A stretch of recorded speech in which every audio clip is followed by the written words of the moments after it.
Hello అందరికీ welcome back to Dolly dumplings. ఇవాళ recipe వచ్చేసి ఇన్స్టెంట్గా ఏదైనా స్నాక్ రెసిపీ ట్రై చేయాలనుకుంటే తప్పకుండా ఇలా బోండాని ట్రై చేసి చూడండి. ఈ బోండా కోసం పిండి పులబెట్టుకోవాల్సిన అవసరం లేదు, అలాగే పెరుగును కూడా వేసుకోవాల్సిన అవసరం లేదండి. చాలా బాగుంటాయి, అలాగే టేస్ట్ కూడా చాలా బాగుంటుంది.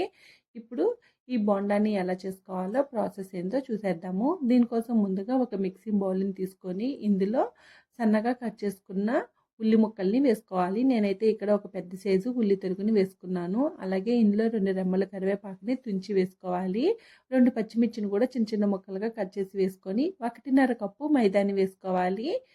ఈ 1.5 కప్పు మైదాని తీసుకున్నాం కదండి, ఒక 3/4 కప్పు వరకు బియ్యం పిండిని వేసుకోవాలి. అలాగే ఒక అరకప్పు శనగపిండిని వేసుకోవాలి. ఇప్పుడు ఇందులో 1/2 table spoon salt, 1/2 table spoon జీలకర్ర, ఇందులోనే సన్నగా తరిగి పెట్టుకున్న అల్లం ముక్కల్ని వేసుకోవాలి. అలాగే సన్నగా కట్ చేసి పెట్టుకున్న కొత్తిమీరని వేసుకోవాలి. ఒక 1/2 టేబుల్ స్పూను కారం, అలాగే 1/4 టేబుల్ స్పూను వంట సోడాని వేసుకోవాలి. ఇప్పుడు ఇవన్నీ బాగా కలిసేలాగా మిక్స్ చేసుకోవాలి. అలాగే వంట సోడాని మీరు ఎక్కువ వేసుకున్నారంటేను ఈ బోండాలు ఆయిలీగా అయిపోతాయండి. చూడండి, ఇలా బాగా కలుపుకున్న తర్వాత ఇప్పుడు ఇందులో కొద్దిగా వాటర్ని యాడ్ చేసుకుంటూ ఈ పిండిని బోండా పిండి కన్సిస్టెన్సీలోకి కలుపుకోవాలి. నేను తీసుకున్న పిండికి నాకు ఇక్కడ 1.5 కప్పు వరకు వాటర్ పడ్డాయండి. చూడండి, ఈ విధంగా బాగా మిక్స్ చేసుకున్న తర్వాత సాల్ట్ సరిపోయిందో లేదో చెక్ చేసుకొని సాల్ట్ను కూడా అడ్జస్ట్ చేసుకోవాలి. మీకు స్పైసీగా వద్దనుకుంటే ఇందులో కారం పొడిని స్కిప్ చేసేయండి.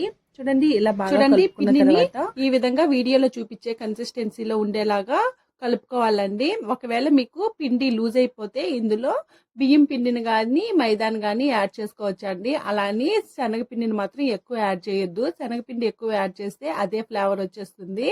ఇలా కలుపుకున్న తర్వాత ఈ పిండిని టైం ఉంటే ఒక 10 నిమిషాలు పక్క పెట్టుకొని నానపెట్టుకోండి. ఇప్పుడు స్టవ్ ఆన్ చేసుకొని కడాయి పెట్టుకొని డీప్ ఫ్రైకి సరిపడా ఆయిల్ వేసుకోవాలి.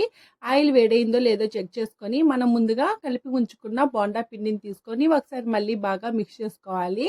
ఇలా కలుపుకున్న తర్వాత మీకు బోండాలు ఏ సైజులో కావాలో దాన్ని తగ్గట్టు పిండిని తీసుకొని కొద్దిగా ఆయిల్లో వేసుకోవాలి. అలాగే మంటని మీడియం టు హై ఫ్లేమ్లోకి అడ్జస్ట్ చేసుకుంటూ ఈ బోండాల్ని డీప్ ఫ్రై చేసుకోవాలండి. మీరు మంటని హై ఫ్లేమ్లో పెట్టి బోండాల్ని ఫ్రై చేశారంటేనే త్వరగా కలర్ చేంజ్ అయిపోతాయి, లోపల అంతా సరిగా ఓడకుండా వచ్చేస్తుందండి. అలాగే ఈ బోండాలు వేగడానికి కాస్త టైం పడుతుంది. చూడండి, ఇక్కడ వీడియోలో చూపించే విధంగా లైట్గా గోల్డెన్ బ్రౌన్ కలర్కి చేంజ్ అయ్యే వరకు ఆయిల్లో డీప్ ఫ్రై చేసుకొని ఆయిల్లో నుంచి డ్రైన్ చేసుకొని పక్కకు పెట్టుకోవాలి. ఈ బొండాలు కాస్త స్పైసీగా ఉంటేనే బాగుంటుందండి. చిన్నపిల్లలకి పెట్టాలనుకుంటే మాత్రం కారాన్ని స్కిప్ చేసేయండి. చూడండి, ఈ విధంగా వేపుకున్న తర్వాత ఈ బొండాల్ని తీసి పక్కకు ఉంచేసుకోవాలి. అదే విధంగా రిమైనింగ్ పిండితో కూడా బొండాల్ని వేసుకొని మంటని మీడియం టు హై ఫ్లేమ్లోకి అడ్జస్ట్ చేసుకుంటూ డీప్ ఫ్రై చేసుకోవాలండి. ఈ బొండాలు వేగడానికి కాస్త టైం పడుతుంది.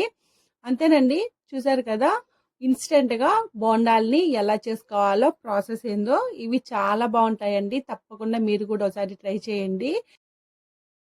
ఈ బోండాల్ని వేడిగా సర్వ్ చేసుకోండి. మీకు నచ్చిన చట్నీతో సర్వ్ చేసుకోండి, టేస్ట్ చాలా బాగుంటుంది. నేనైతే ఇక్కడ కారం పొడితో సర్వ్ చేసుకుంటున్నాను. చూసారు కదా ఇన్స్టెంట్గా బోండా రెసిపీని ఎలా చేసుకోవాలో ప్రాసెస్ ఏందో.